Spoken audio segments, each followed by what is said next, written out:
Hey everyone, it's time for another Ask the Experts. Okay, let's get into it.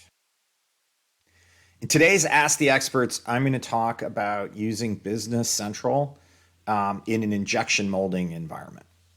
My name is Rob Jolliffe. I am a IT supply chain and manufacturing professional with about 35 years roughly experience in manufacturing and ERP systems, and I cut my teeth in ERP exclusively for manufacturing. I've worked with over 200 manufacturing companies over the years. And I record these expert videos to help answer questions for people. And a lot of people are interested in whether a product like Business Central would work for their SMB manufacturer. So I'm very focused on SMB manufacturer, $250 million in revenue or less. Generally, you're talking about maybe a couple hundred employees, sometimes as small as 20 to 50 employees. Our smallest customers got 12. So Business Central kind of works in that space. If you enjoy this video, please like and if possible, comment on it. The comments really help the algorithm find the video and present it to other people. But also, if you have any questions for me, my calendar link is in the video description down below. So please don't hesitate to book a quick meeting with me to just chat about this or any other video or any question you have really that you'd like to pick my brains about. Okay, I want to talk about Business Central in injection molding.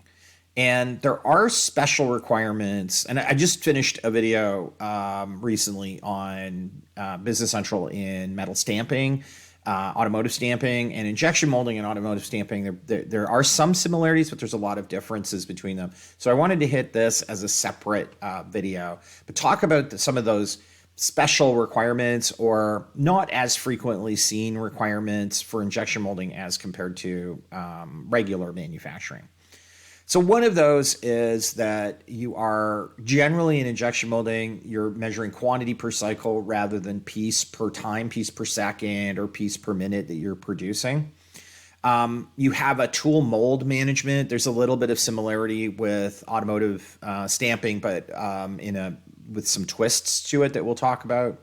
You have resin blend and regrind requirements often, or the resin blend that combines virgin resin with regrind with additives and colorants and things like that. You have the regrind itself. So you have the flashings and the materials and the scrap that comes out of production that you need to regrind. And so you're tracking a byproduct and you're regrinding it. You have your family tooling. You have one mold that has multiple cavities in it. It might make two of one product and four of another in one injection in one cycle. You have a requirement to create lot numbers that you track by the mold and by which press it ran that. So you need to be able to track that through to be able to do like recall tracking, etc. You have yield and scrap management. This isn't totally different than automotive stamping. And you have a color changeover sequencing that is very frequent, or a resin changeover sequencing, because the machines often need a lot of cleaning in order to operate and go from one product to another product. Okay, so how does Business Central handle these? So let's talk about the quantity per cycle versus piece per time scheduling. This is, I would say, a bit of a gap in Business Central for a injection molding company, but it's a very easily addressed gap. And so far I haven't seen in AppSource, so Business Central has this big app environment. I haven't seen a specific solution to this, but to be honest with you, we've run into it a couple times. It's pretty easy to solve.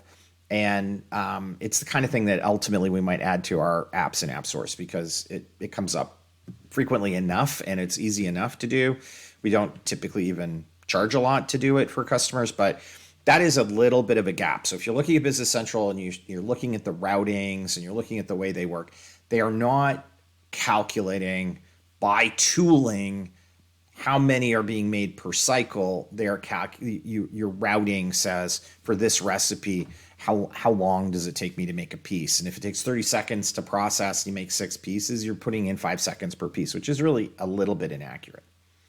Okay, so tool mold management is the next step in Business Central. There's technically a gap within Business Central itself, but it's easily solved with maintenance modules that are available in the standard system and the parallel routings module. So parallel routings allow you to create a routing that says, this tool has to be available at the same time I run this product as the machine I'm going to run it on.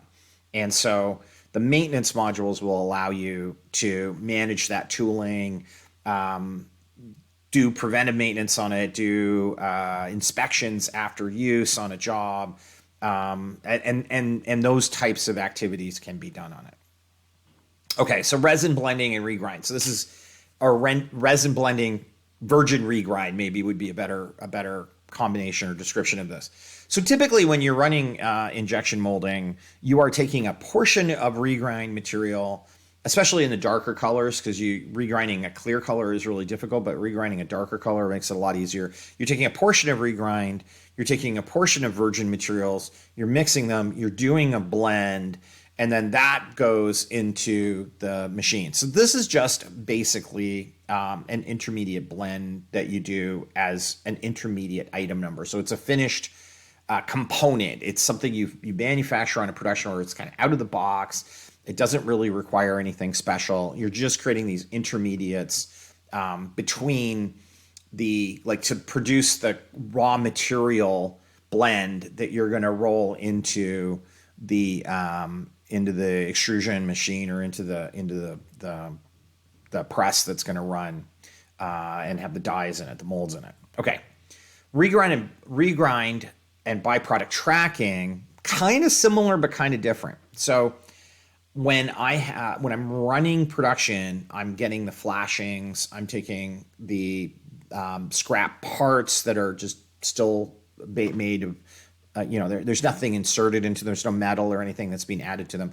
I'm taking those pieces and I'm putting them in a big bin, and I'm taking the bin over and I'm shoving it into my regrinder and I'm regrinding it, and I'm making basically a reusable material. I'm recycling within my environment. This is like common. It's almost always happening. Often what happens is that reground material ends up going in your darkest colors because it's going to have the colorants and you're just mixing it together. Sometimes you're able to segregate it and you're able to create sort of a pure regrind, but that is done really quite simply. You have negative consumption to capture the materials that are coming off of the press or off of the extruders that have they have the flashings, and they're not the scrap that you're producing. They're just sort of the calculated, the predictable amount of scrap. Then you're taking the scrap that's produced, the stuff that isn't very good. You're recording that. It's all going in as an item number, a scrap item number that you're putting in a bin. And then that scrap item number that you've created in the bin through that negative consumption, that goes and it becomes a raw material that's used on regrind orders. And the regrind orders are either production orders or assembly orders. And assemblies in Business Central are mini production orders where I don't really schedule them per se. I release them and then I record what I made. Pretty good for regrind. I would recommend looking at it in a lot of cases. Okay, so then you have your molds have cavities, and those cavities, when something's wrong with the cavity, often the better choice isn't to repair the cavity, but it's to block the cavity. It's just don't use it anymore. So I have a mold with 6 cavities. One of them is damaged. I'll just block that cavity off, and now I have a mold with 5 cavities. And this kind of gets back to my discussion earlier about the cycle time or the pieces per cycle, because this will change the pieces per cycle. Okay, so Business Central, there's kind of 2 parts to this question. I'm going to answer the first part because I'm going to get to the second part in a minute. The out-of-the-box family production orders, they're going to handle this really nicely. You're going to be able to associate for that item that I'm making, this is the family order. Every time I strike that, I make 5 or I make 4. Also, or 6 or however many cavities are good. Also, I could have kind of a left and right part where I have 3 cavities that make the left-handed version of it and 3 cavities that make the right-handed version of it. And that also, the family orders will handle that quite nicely, so that I'm making 2 different parts out of one mold. And if I blocked off one of those molds, then I'm making 2 of the left and 3 of the right. That's very practically done within the system. Another thing that you need to do with injection molding is you need to have traceability of the lot of the materials that were put into the product, what mold it ran on, what press it ran on, and then the lot numbers that were produced out of the system. No problem at all. Standard Business Central, lot serial tracking. I can lot track the components that are used on production orders. I can lot track or track and record this in the lot automatically what the production order number was that produced that lot, even what shift it ran on, and I can keep all of that data within the system and flow in what machine it ran on and have all of that information. Okay, so now we're going to talk about yield and scrap management associated with the mold cavities. So we talked about this a little bit in a couple of the previous ones. So we have the molds, and the molds are yielding per cycle a certain number of materials or a certain number of finished goods out of it. And this is where I mentioned earlier this needs some customization. We need to do a little customization around the molds and how many cavities are in the molds, and then what's the cycle time of the mold, and then essentially reverse calculate into Business Central the costing information and the scheduling information that's required based on that. It is not particularly difficult to do. Again, this is something we've done before. So it's really pretty minor from a programming point of view to add this in, but it is not native Microsoft. And as I mentioned, I don't know any add-ons that are specifically designed to do this. Maybe I just haven't done enough research. Okay. Color changeover sequencing is the last one I'm going to hit on this because I am running different colors through my machines, through my molds, and when I change colors, I have to do a cleanup, and that takes time, and going from a lightest color to the darkest color if I'm making something like a consumer product. And I can do that changeover fairly quickly and just accept that I'm going to produce some scrap for the first few hits until the color starts to come more clean, and then I can keep running production. I can shorten my time to run production by optimizing that setup time. And that is something that is kind of out of the box with the add-ons in the market that I've mentioned now, MxAPS from InsightWorks or VAPS from Netronic, formerly Netronic, now Boyum. Those two products are designed for this. They have that capability built into them. They have the capability of tracking by production order what sequence, what's the optimal sequence. So you can define a kind of a color chart. You number it so that it would be numeric, like so the white or clear color would be 0, 1 through to 99 would be black. And basically what will happen is the system can track for each of those colors what order should it go through in, and it can optimize your production. We probably optimize daily or every 2 days or 3 days. So you're doing a changeover with whatever frequency you define is the best time to do that complete clean and changeover.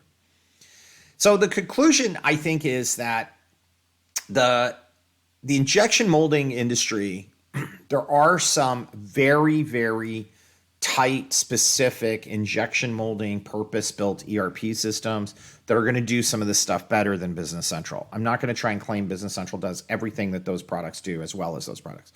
Those products typically have a lot more problems with KPI data, database access, financials, some of the more CRM, the periphery stuff around manufacturing that they don't do very well. And so what a lot of clients do is they come to Business Central for all the rest of the organization. And then within manufacturing, I think choosing a partner who's worked with this, like within this industry, who knows a little bit about it and can bring forward good ideas and knows which add-on products to choose and knows like what the best approach is. I think that's really what you need to do because the Business Central product can absolutely work in injection molding. It's going to be a combination of making sure you have a partner who knows how to do it and can add those extra features that you need. And part of the reason, by the way, I mentioned earlier that I haven't researched enough probably to find out if somebody's done this. I haven't done that because it's such a light lift that we haven't really needed to worry about finding somebody else's product. We're able to just pop it in ourselves. So if you like this, thank you for watching to the end of the video. If you like the video, again, please like and comment on it. It helps the algorithm and helps get these videos out to people. Please do not hesitate to subscribe to the channel. We put videos out like this fairly frequently, some of them from me, some of them from others within the organization. And I really appreciate, once again, you watching. Have a great day.